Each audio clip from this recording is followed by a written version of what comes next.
हरे कृष्ण। आज श्रावण मास की शुक्ल पक्ष उत्तराधि एकादशी व्रत कथा।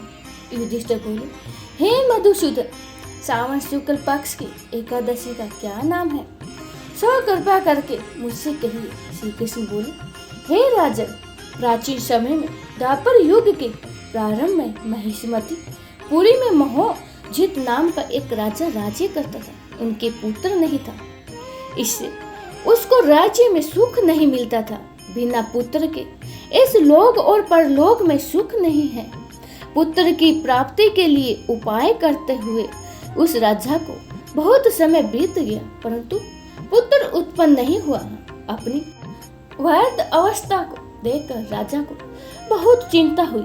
सभा में बैठकर प्रजा से बोला, हे मनुष्यों, इस जन्म में मैंने कोई पाप नहीं किया। मैं सदैव ही धर्म के मार्ग में तत्पर रहता हूँ।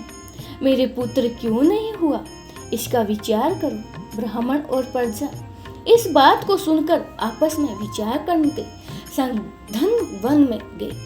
वहाँ घोर तप करते हुए चैतन्य आनंदमय आरोग्य आहार रहित मन को वश में करने वाले क्रोध रहित धर्म तत्व के सब शास्त्रों में चतुर लोमस ऋषि को देखा।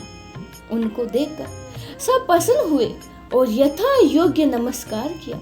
वे नम्रता पूर्वक आपस में कहने लगे, हमारे भाग्य में मुनीश्वर मिले हैं। उनको नम्र देकर मुनीश्वर बोले, तुम किस लिए आए हो? इसका कारण कहो, मैं अवश्य तुम्हारा हित करूंगा।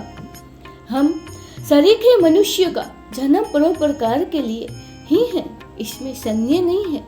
मनुष्य बोले, हम अपने आने का कारण कहते हैं, आप सुनिए। हम संदेह निवारण करने को आपके पास आए हैं।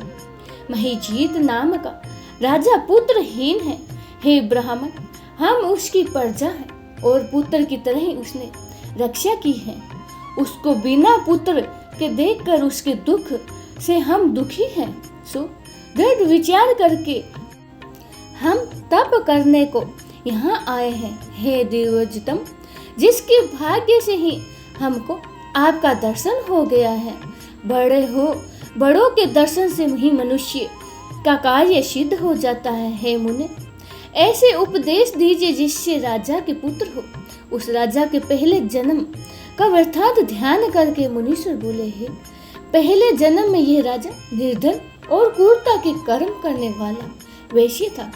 एक गांव से दूसरे गांव में जाकर व्यापार करता था।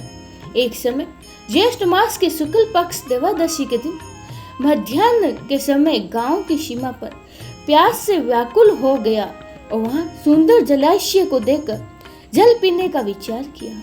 वहां हाल ही की ब्याही गौ बछड़े समेत जल पीने आई, तो वह प्यास और धूप से व्याकुल थी। वह उसका जल पीने लगी। उस वेश्या ने जल पीती हुई गौ को हटाकर जल पिया। उसी के पाप से राजा पुत्रहीन हुआ है। वह मनुष्य बोले, हे मुनि, पुराणों में तो सुना जाता है कि पुण्य के प्रभाव से पाप दूर हो जाते हैं। इसीलिए पुण्य का उपदेश दीजिए जिससे पाप का नाश हो और आपकी कृपा से इनके पुत्र हो। लोमस ऋषि बोले, श्रावण शुक्ल पक्ष के पुत्राधि नाम की एकादशी प्रसिद्ध है। उसका व्रत प्रेम से विधि पूर्वक करो। रात्रि में जागरण करो। उसका निर्मल पुण्य राजा को दो। ऐसे करने से निश्चय ही राजा के पुत्र होगा। लोमस ऋषि के ऐसे वचन को सुनकर और उनको प्रणाम करके प्रसन्न होकर सब अपने अपने घर चले गए। श्रावण आने पर सब लोगों ने राजा सहित श्रद्धा पूर्वक व्रत किया। देवादशी के दिन अपना पुण्य राजा को दिया। पुण्य देते ही रानी ने सुंदर गर्भ धारण किया। प्रसव का समय आने पर सुंदर पुत्र उत्पन्न किया। हे नृपश्रेष्ठ, इस कारण यह पुत्राधा एक नाम की एकादशी प्रसिद्ध है। इस एकादशी में लोक और परलोक का सुख चाहने वालों को इस व्रत को करना चाहिए। इसका महत्व सुनकर सब पापों से छूट जाते हैं और पुत्र का सुख पाकर अंत में स्वर्ग को प्राप्त होते हैं और सड़क को जाते हैं। बोलिए एकादशी माता की जय हो, बोलो श्री कृष्ण भगवान की जय हो।